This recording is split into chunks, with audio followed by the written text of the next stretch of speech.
धूप और छांव की तरह हमारे जीवन में सुख और दुख आते रहते हैं।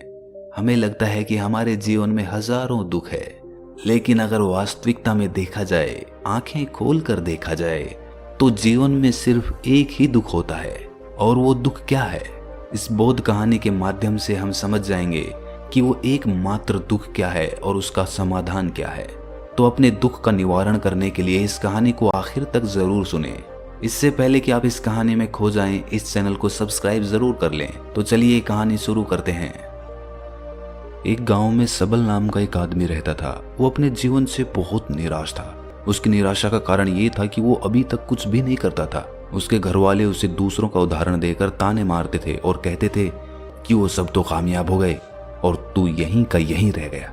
जब भी वो कहीं बाहर जाता तो लोग उससे पूछते कि तुम क्या कर रहे हो भाई, और उसे ये कहने में बहुत शर्म महसूस होती कि वो अभी कुछ नहीं कर रहा, कुछ करने की कोशिश कर रहा है। धीरे धीरे उसने लोगों से मुंह छिपाना शुरू कर दिया।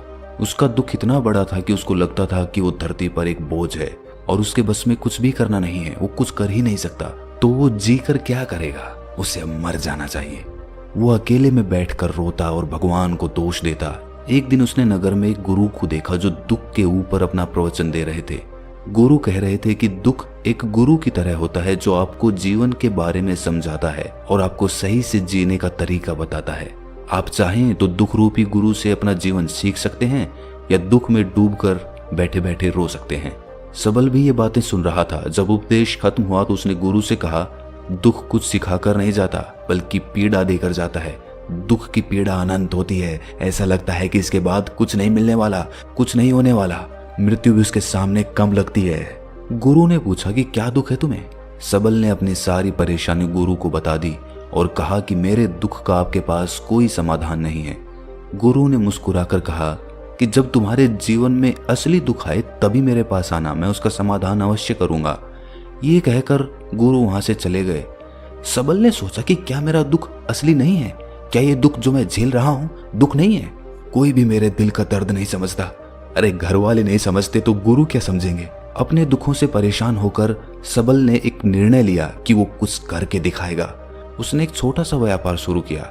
उसे उसके व्यापार में सफलता नहीं मिल रही थी, पर उसके घर वाले बहुत खुश थे कि वो कुछ तो प्रयास कर रहा है। धीरे धीरे उसे सफलता मिलने लगी और फिर उसने रफ्तार पकड़ ली। वो 2 सालों के भीतर ही एक बड़ा व्यापारी बन गया। अब उसके आसपास काफी लोग थे जो उसे पसंद करते थे, जो उसकी चिंता करते थे, जो उसके कार्यों की सराहना करते थे, प्रशंसा करते थे। उसके माता पिता भी अपने बेटे की प्रशंसा करते करते नहीं थकते थे। उसके मित्रों की संख्या दिन ब दिन बढ़ती जा रही थी और वो बहुत खुश था। फिर उसके कुछ दोस्तों ने उसको सलाह दी कि उसे अपना व्यापार अब और बड़ा करना चाहिए। जब वो बड़ा व्यापारी बनकर इतना खुश है तो सोचो, अगर तुम इस नगर के, इस राज्य के सबसे बड़े व्यापारी हो जाओगे तो कितना सुख होगा तुम्हारे पास, कितने लोग तुमसे जुड़ेंगे, कितना यश तुम्हारा फैलेगा। स्वयं राजा भी तुम्हारी तारीफ करेंगे और जरूरत पड़ने पर तुमसे ही धन उधार लेंगे। ये बात सबल के मन में बैठ गई और अब वो और ज्यादा मेहनत करने लगा। लेकिन ये सब कुछ उसे बहुत जल्दी चाहिए था। ज्यादा समय इसमें वो बर्बाद नहीं करना चाहता था। इसीलिए उसने कुछ ऐसे काम किए जो उचित नहीं थे। उसने बहुत बड़ी मात्रा में धन उधार ले लिया और वो यहीं पर नहीं रुका। ज्यादा मुनाफा कमाने के चक्कर में उसने अपनी माल की गुणवत्ता खराब कर दी। उसके मित्र उसे जैसा कहते थे वो वैसा ही करता रहा। दूसरे व्यापारियों के खिलाफ षड्यंत्र भी रचने उसने शुरू कर दिए। अब उसके जीवन का सुकून कहीं चला गया था। उसे अब रातों में नींद नहीं आती थी। वो हमेशा कुछ उधेड़-बुन में लगा रहता था। सुख साधन की सारी वस्तुएं होने के बाद भी उसे किसी चीज में सुख नहीं मिल रहा था। एक दिन सबल अपने रथ में बैठकर एक मार्ग से जा रहा था। रास्ते में उसने उसी गुरु का आश्रम देखा। वो गुरु के पास पहुंचा और कहा, गुरुदेव, आपने कहा था कि असली दुख हो तो ही मेरे पास आना। मेरे जीवन में बहुत दुख है। मैं रात को सो भी नहीं पाता हूँ। सबल गुरु को अपनी सारी बात बताता है। गुरु ने कहा कि जब तुम पहली बार मिले थे तब भी तुम किसी दुख में थे। उस दुख से तुमने क्या सीखा? सबल ने कहा, मैंने सीखा कि केवल सोचने मात्र से कुछ नहीं होता। अपनी सोच को साकार करने के लिए कर्म करना पड़ता है और केवल कर्म करने से कुछ नहीं होता। कर्म को अंतिम पड़ाव तक ले जाना आवश्यक होता है। चाहे रास्ते में कितनी भी बाधाएं आए, कितनी भी निराशा आए, चाहे ऐसा क्यों ना लगे कि अब कुछ नहीं होगा, तब भी ये मानकर कि जो कार्य मैं कर रहा हूं मैं इसमें सफल होकर ही रहूंगा, कर्म करना चाहिए। लोग केवल सफल आदमी को ही महत्व देते हैं, बाकी चाहे कोई कितना भी अच्छा क्यों ना हो, इस दुनिया के लिए वो बोझ ही कहलाता है। गुरु मुस्कुराए और कहा, जब तुम्हारे जीवन में असली दुख आए तब मेरे पास आना, मैं उसका समाधान अवश्य करूंगा। सबल फिर से आश्चर्यचकित हो गया कि ये दुख क्या असली दुख नहीं है? असली दुख और होता क्या है? लेकिन उसने कुछ नहीं बोला। सबल ने गुरु को एक घड़ा भेंट किया जो सोने के सिक्कों से भरा था। घड़े को देखकर गुरु ने कहा कि इस घड़े को वहां उस पेड़ के नीचे गड्ढा खोद कर दबा दो, ये मेरे किसी काम का नहीं है। सबल ने ऐसा ही किया और वो वहां से चला गया। धीरे धीरे सबल को व्यापार में घाटा होने लगा।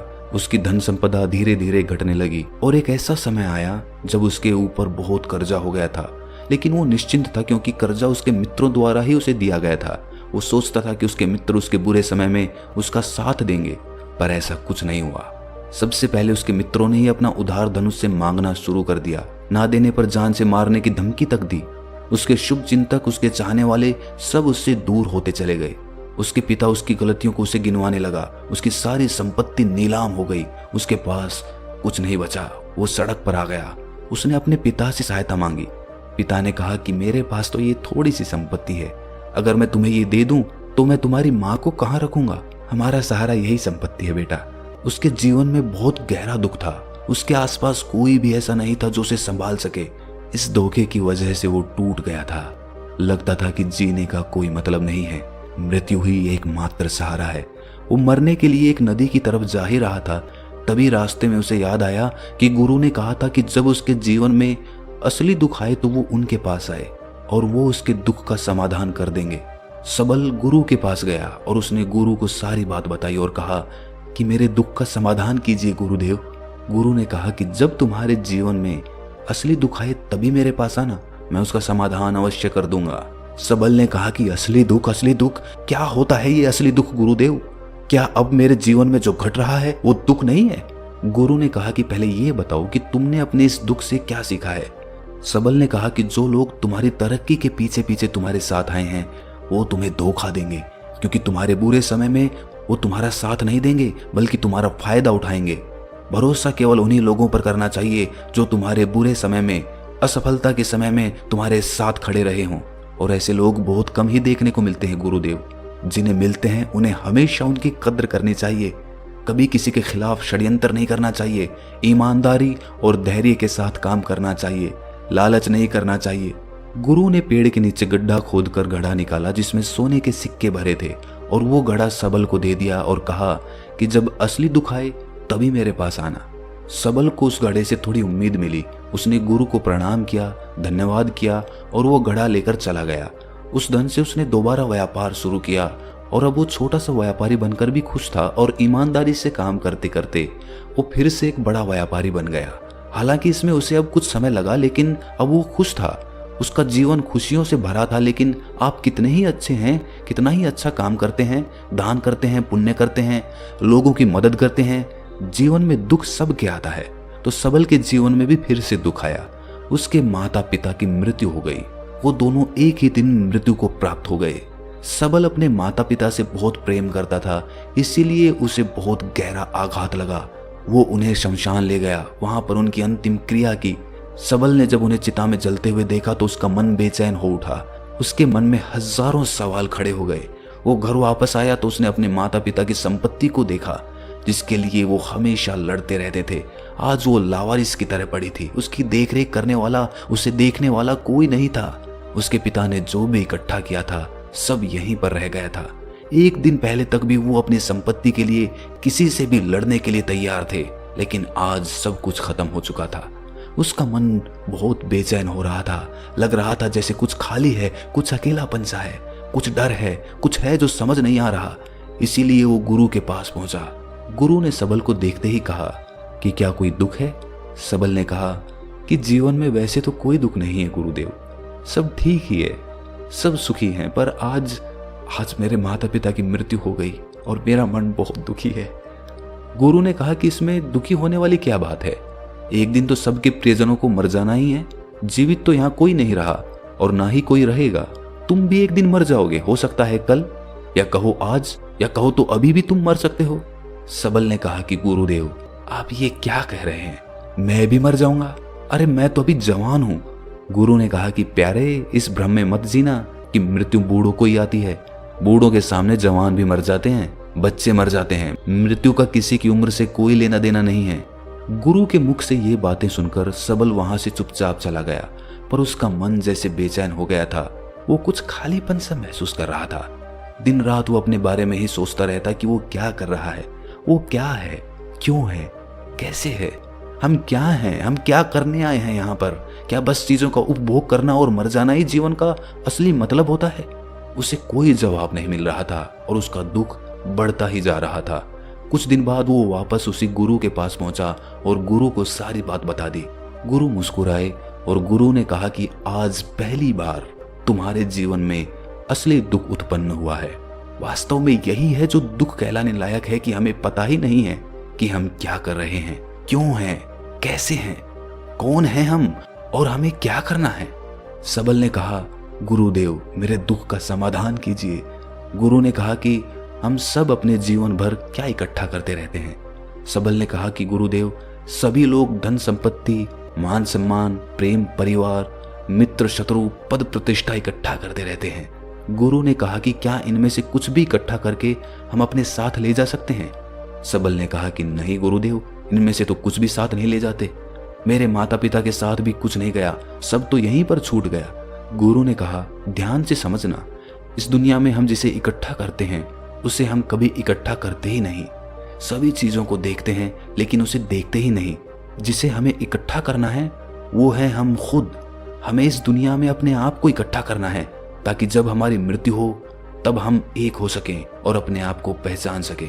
हम बटे हुए हैं प्रेम में, नफरत में, क्रोध में, क्रूरता में, धन में, संपत्ति में, पद में, प्रतिष्ठा में, सम्मान में, पहचान में, धर्म में, जाति में, दूसरों को लूटने में और अपने आप को लुटाने में, और ऐसी ही हजारों लाखों वासनाओं में हम बंटे पड़े हैं। हम टुकड़ों में जीवन जी रहे हैं। हमारी चेतना कभी भी एक नहीं हो पाती। हमारी ऊर्जा शक्ति बिखर गई है। इसीलिए हमारे पास इतना भी समय नहीं है या इतनी भी शक्ति नहीं है कि हम मुड़कर अपनी ओर देख सकें। वास्तव में लोग जिंदगी भर जिन्हें दुख दुख कहकर चिल्लाते रहते हैं और उनका समाधान खोजते रहते हैं, उन्हें उनका समाधान कभी मिलेगा ही नहीं, क्योंकि जिन्हें वो दुख कहते हैं वो दुख है ही नहीं। इसीलिए यहाँ किसी को कभी उनके दुख का समाधान नहीं मिलता। वो बस एक परिस्थिति से छूटकर दूसरी परिस्थिति में फंस जाते हैं। जैसे वो पहली समस्या में रो पड़ते थे वैसे ही वो दूसरी समस्या में रो पड़ते हैं। हमेशा ही एक समाधान नजर आता है, वो है मृत्यु, पर वो भी कोई समाधान नहीं है। इसीलिए इन सब का अगर परम समाधान चाहिए तो अपने आप को इकट्ठा करो, अपनी ऊर्जा को इस संसार से वापस खींचो, उसे एकत्रित करो, अपने ऊपर ध्यान दो, अपने पर ध्यान लगाओ। मृत्यु से पहले अपने आप को पहचान लो, ऐसे ही बिखरे हुए मत चले जाना। सबल ने कहा, तो क्या गुरुदेव हमें ये संसार छोड़ देना चाहिए? अपनी इच्छाओं को मार देना चाहिए? धन संपत्ति इकट्ठी नहीं करनी चाहिए? क्या हमें यहाँ किसी से प्रेम भी नहीं करना चाहिए? गुरु ने कहा, तुमसे इच्छाएं, कामनाएं और वासना ऐसे ही निकलती है जैसे पहाड़ से कोई पत्थर गिर रहा हो, जिस पर पहाड़ का कोई नियंत्रण ही नहीं है सिवाय देखने के और परेशान होने के। जब तुम एकत्रित हो जाते हो तब जो भी तुम करते हो वो सब नियंत्रण में रहता है। तब इच्छाएं भी तुम्हारी इच्छा से निकलती है।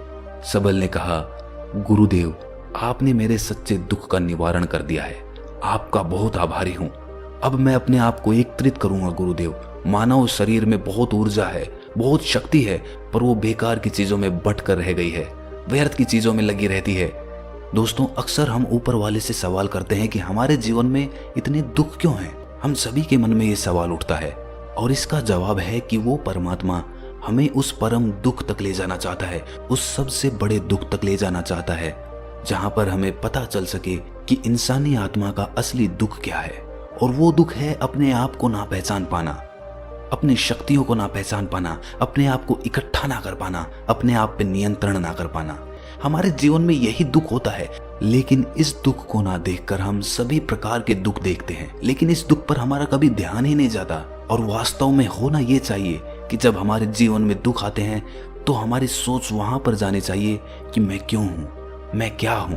और जब ये एकमात्र दुख आपके जीवन में आपको नजर आता है तब आप ध्यान की तरफ बढ़ते हैं, तब आप अपने आप को खोजने की तरफ चलते हैं।